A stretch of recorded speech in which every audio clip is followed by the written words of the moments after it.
Alright. Shalom, Kah Halonim La, Yahweh Hashem Yashar Bashar Kodash, double honors to greatest of apostles, Thadiyah Yashar for the strength, in order to make this video as well. And Shalom to you brothers once more, man. It's the brother Ratazar Kah Halal Yah.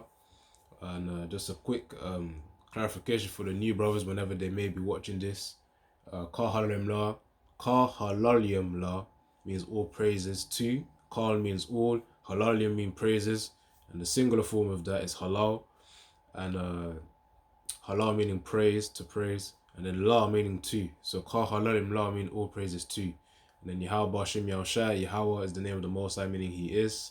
And Ba Hashem means in the name. So Ba means in, Ha means the, Sham means name, and then La meaning to. So Kah Halalim La meaning all praises to Yahweh Hashem Yahushua. So Yahweh in the name of Yahushua, because Yahushua is our mediator. Now on to the point. Riches without wisdom is vain, because of course if Yahweh Hashem Yashar gave a person riches, he has no wisdom, he will be as a fool, and of course his latter end is really just destruction at the end of the day.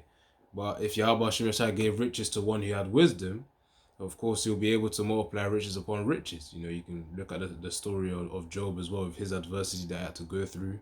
Then Yahweh Hashem Yashar double the amount they had. So that's just linking to that point there. So the difference is riches given to a person who has no wisdom will lead to destruction, and riches to a person who does have wisdom will lead to really life anyways, because part of the wisdom is also knowing that Yahweh Hashem Yashar giveth the increase. He's the one of whom allows a person to really be able to take hold of resources. And the thing is, even talking about riches as well, really a person who truly has some wisdom and knowledge, a person who really has wisdom and knowledge will know that, of course, there's a fiscal currency that's going on right now. When I say fiscal, I think fiscal is related to a root word of which means fake currency, because it's a paper currency that people use nowadays. You know, cash in itself, you know, physical paper or plastic cash, because in the UK you got plastic cash now. It was a few years ago before they were using paper. You know, if you cleared up all the designs, and you know, this is pretty much had to get this out as well. But this is really the UK £10 note. You know, you can see the design right there. But if you were to clean up the design, you would just see the white edges. If you get what I mean, you just see the white edges. So really just imagine this, but plain. Like just plain white, like this edge right here, like the edge right here. That's what you'll be looking at, man. Because really it's just fake money. If you actually think about the actual value of this, you can't do nothing with it but to, I don't know, wrap it up and use it as a wrapper for something. In terms of the physical, tangible value. That's the thing. If you then research gold and silver, those metals themselves actually have tangible value.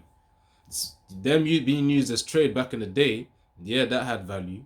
But also right now, even when they were traded, they still had like bodily benefits as well. Like if you research the benefits of gold, maybe eating gold or even wearing gold as well, in terms of the physical benefits of it, yeah, you will see the benefit, man. There's actually tangible value, man, within those resources. But the note right here, the paper right here, is pretty much the only reason why it works. You know, if you watch these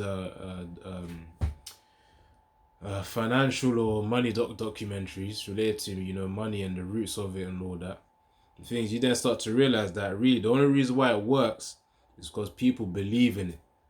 You know, when people start to lose faith in the worth of it, in the worth of that cash, you'll know that society is really going down, man. That's what's happening to the American dollar as well, man. That's why the society is also, that's part of the reason why the society is also going down too. You know, so that's just a little introduction to money right there, just to know.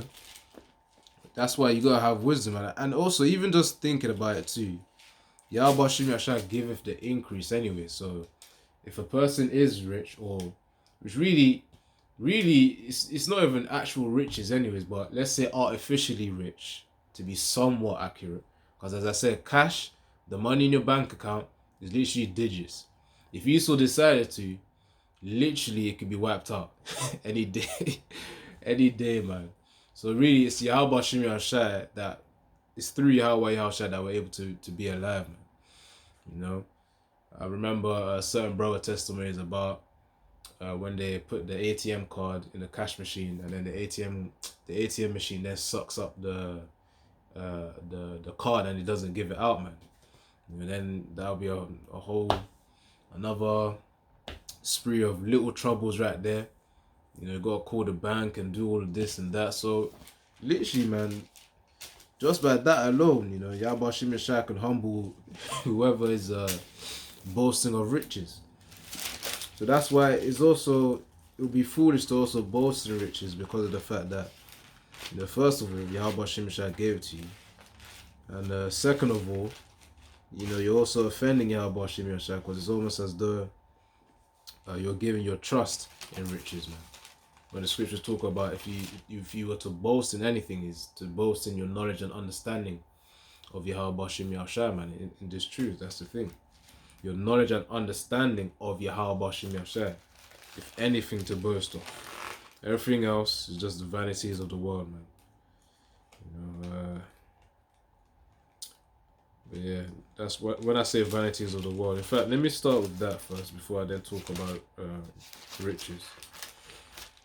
I don't know if I mentioned this already. I probably did, but I'm gonna say it again. The riches given to a fool will lead to his destruction, and the riches given to a wise man will just lead to life. And of course, I'm gonna get to the precepts. Don't worry, I'm gonna get to the precepts because they're laid out right now. But first, let me get Ecclesiastes.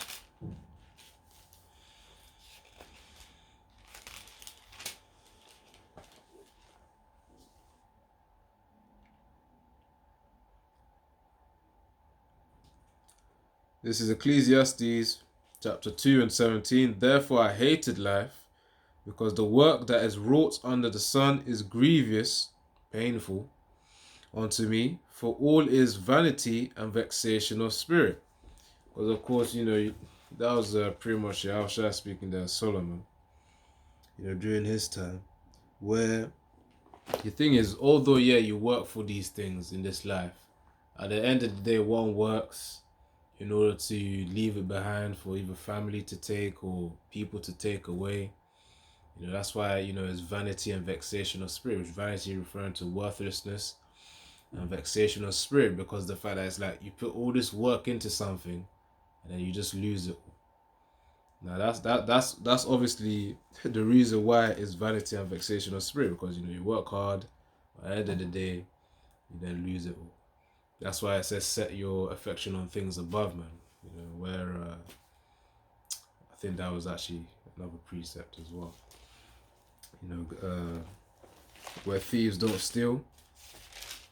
Now, of course, the thing is, yeah, what we do work, you know, bro's gotta work. You know, scriptures talk about because obviously we gotta have the balance here. You know, can't have a false balance where we just talk about, you know, the diminishment of riches. But the resources of which Yahweh Shai has given us, we are content with it. And of course, for those of us of which have extra, we then use it to support the brotherhood. That's the point, you know. Just like the way I want to try and find an analogy, in order to describe that as well. Let's see. Oh yeah, for instance, just like fasting as well. Let's say if a brother has some extra fat in himself, that fat, whilst doing some extended fast, maybe 12 hours, maybe 24, depending on how used to the body, depending on how used to it you are with those fasts, the thing is, the fat used in the body will be the extra resources in order to use as an energy source. You know, when your body runs out of glucose, which comes from, you know, the bread you eat, the carbohydrates, or which you eat mainly, of course some protein as well, which has carbs too. The thing is, once that then runs out, your body then switches to different sources, to fat, from burning glucose to then burning fat, you know. And then from fat, your brain also uses glucose as well, but which is sugar. You know, for brothers who want to understand, glucose is basically sugar. There's different type of things: glucose, sucrose, fructose, All of that is basically sugar. There's different forms of it chemically. But, you know, when you fast a certain time period, maybe 2 days or maybe even one day, again, it depends on how used to your body. It depends on how your body is adapted to it. Your body then switches to another energy source. Your brain switches to another energy source from sugar, glucose, to ketones. You know, if you search up some fasting videos of doctors explaining it, you then understand it. But the point is that the fat in the body and then the ketones are as extra sources in order to help energize the body whilst in a fast as well.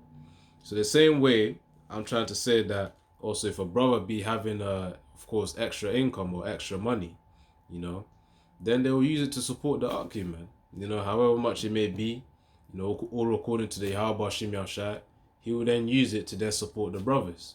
You know, because the thing is, of course, we're in this world, we're in this society, we've still got to work, we've got to pay bills, we've got to pay, you know, some brothers may have to have hospital payments to them due, you know, maybe some debts in order to flip and cover, of which have been looming around for too much. If you're a brother of which, you know, as I said, you may have maybe a major increase from your Yahweh Shim Yashai, you know, in the job or the business that you got, then you use it to support the brothers, man. That's the thing.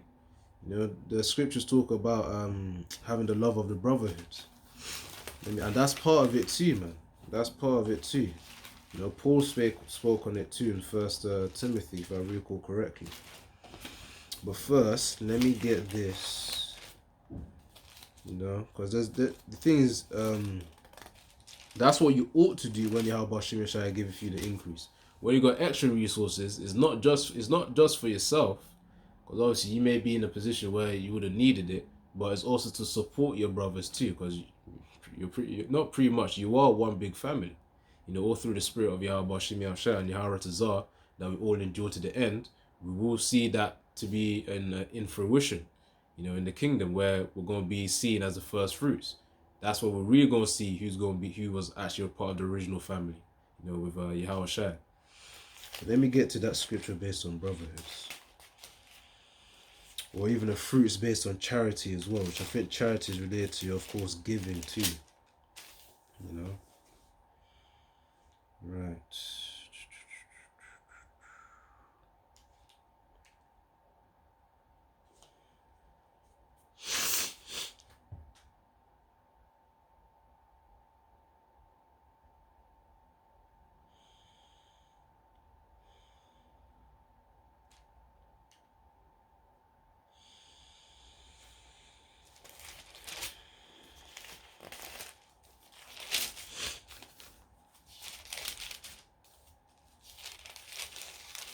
Let me try to find it. I know it's in either 1st or 2nd Peter. If I don't find it, I've got another one just in case.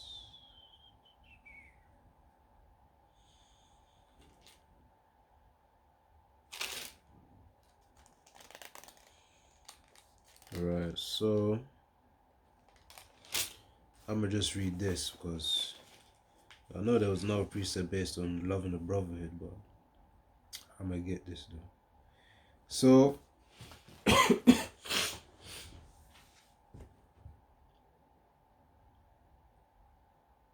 come on, let me read from verse. I'll read from verse 3. So 2nd Peter chapter 1 and 3, according as his divine power hath given us all things that pertain unto life and godliness, through the knowledge of him that hath called us to the glory and virtue, whereby are given unto us exceeding great and precious promises, that by these ye might be partakers of divine nature, having escaped the corruption that is in the world through lust. And besides this, giving all diligence, add to your faith virtue, and to the virtue knowledge, and to knowledge temperance, and to temperance patience, and to patience godliness, and to godliness brotherly kindness, and to brotherly kindness charity. But that precept pretty much is sufficient for the point that I was trying to make about being supportive of the brotherhood when you got extra resources too. if you know that a brother needs help, you may as well help him, man. Because of course that also helps to, that's also seen of Yahweh Hashem Yahushua. And I'm going to get to that precept too. Another one. So it says, and to brotherly kindness, charity. And charity obviously is about also giving too. So these are the traits of virtue. Or the traits that each brother ought to have. As we grow in this truth. So now let me get 1 Timothy. It's not there.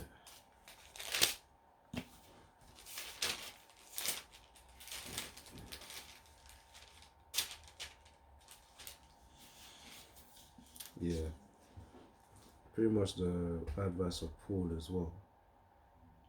Let me see this.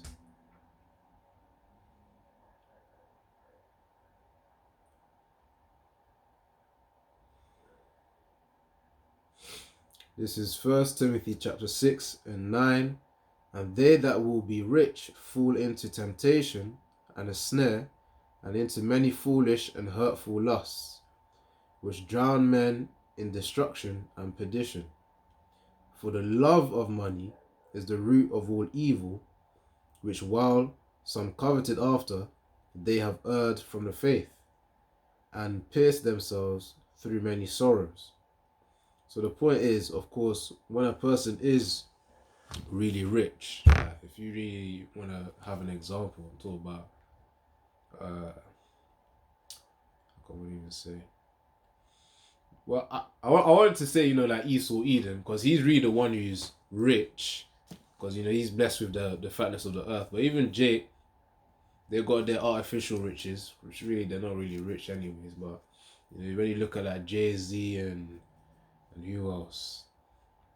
Like Oprah Winfrey and whatnot, them lot having their artificial riches. Of course, nowhere close to Esau Eden. You then get into temptation.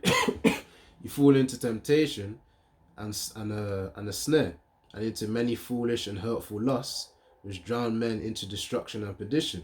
And of course, in order to avoid that, you gotta have the wisdom of Yahweh Hashem Yahushua to then give you stability. Let's say if he does give you an increase, of course not on the level of the world, but according to the will of Yahweh Hashem Yahushua, when he does give you the increase, you gotta have the wisdom of the scriptures, man.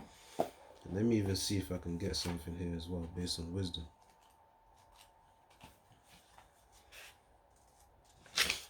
Because it says here, let me read it again. 1 Timothy 6 and 9. But they that will be rich fall into temptation and a snare, which is a trap, and into many foolish and hurtful lusts. That's part of the temptation, man. Foolish and hurtful lusts, man. That's why you see, those who are boasting and of course flaunting of their money. You see them, of course, driving their Ferraris and costly Bentleys and whatnot, and also of course showing off women as well. That's also part of the foolish and hurtful lusts, as well as it says on the snare as well, because the thing is, part of the temptation and snare is that with the riches, of course, if one isn't careful and if one isn't rooted in Yahweh Hashem Yahushua, with those same riches, the thing is, it will then be used in order to do certain things, man. For example, what would be a good example for this?